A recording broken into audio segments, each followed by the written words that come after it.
아침에 일어나자마자 마시는 커피, 잠들기 전 스마트폰 사용, 얼음 씹기. 평소 무심코 반복하던 습관이 사실은 건강을 해치는 주범일 수 있습니다. 의사들이 과학적 근거를 바탕으로 절대 하지 않는 10가지 습관을 알아보고 어떻게 바꿔야 하는지 함께 살펴보겠습니다. 의사들이 절대 하지 않는 첫 번째 습관은 아침 공복에 커피를 마시는 것입니다. 공복 시 커피는 위산 분비를 촉진해 위염과 역류성 식도염을 유발할 수 있습니다. 특히 위 점막이 약한 분들은 더욱 주의해야 합니다. 대신 아침 식사 후 30분에서 1시간 뒤에 마시는 것이 좋습니다. 두 번째 위험한 습관은 얼음을 씹는 것입니다.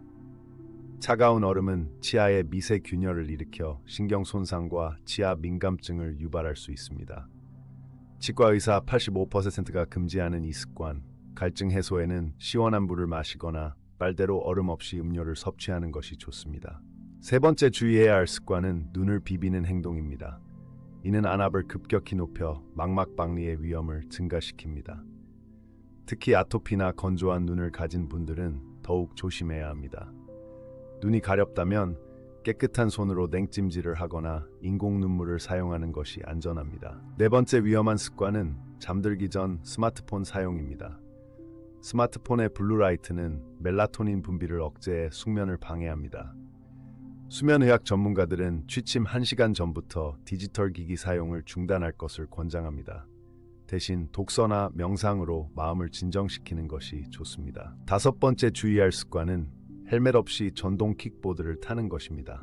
사고 시 두부 손상 위험이 70% 이상 증가하며 심각한 경우 뇌출혈이나 사망에 이를 수 있습니다. 특히 음주 후 이용은 더욱 위험하니 반드시 헬멧을 착용하고 음주 후에는 절대 이용하지 마세요. 여섯 번째 위험한 습관은 안전수칙을 무시한 채 하는 다이빙입니다. 수심을 확인하지 않은 채 하는 다이빙은 척추 손상을 일으켜 사지마비로 이어질 수 있습니다. 물에 들어가기 전 반드시 수심을 확인하고 5분 정도 준비 운동으로 몸을 풀어주는 것이 안전합니다. 일곱 번째 주의할 습관은 평소 팬티 라이너를 지속적으로 사용하는 것입니다. 이는 습기와 세균 번식을 촉진해 지렴이나 방광염을 유발할 수 있습니다.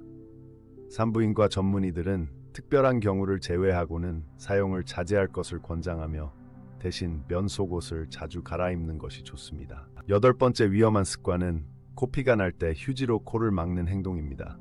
이는 점막을 더 손상시킬 뿐만 아니라 지혈을 지연시킬 수 있습니다. 이비인후과 전문의들은 고개를 약간 숙이고 콧볼을 50분간 꼭 눌러주는 방법을 권장합니다. 코피가 20분 이상 지속되면 병원을 방문해야 합니다. 지금까지 의사들이 절대 하지 않는 10가지 위험한 습관을 알아보았습니다. 작은 습관의 변화가 평생 건강을 결정합니다. 오늘부터 하나씩 바꿔나가 보세요. 내일의 건강한 당신을 위해 지금 바로 실천해보는 건 어떨까요? 건강은 하루아침에 만들어지지 않지만 오늘의 작은 선택이 모여 큰 변화를 이룹니다.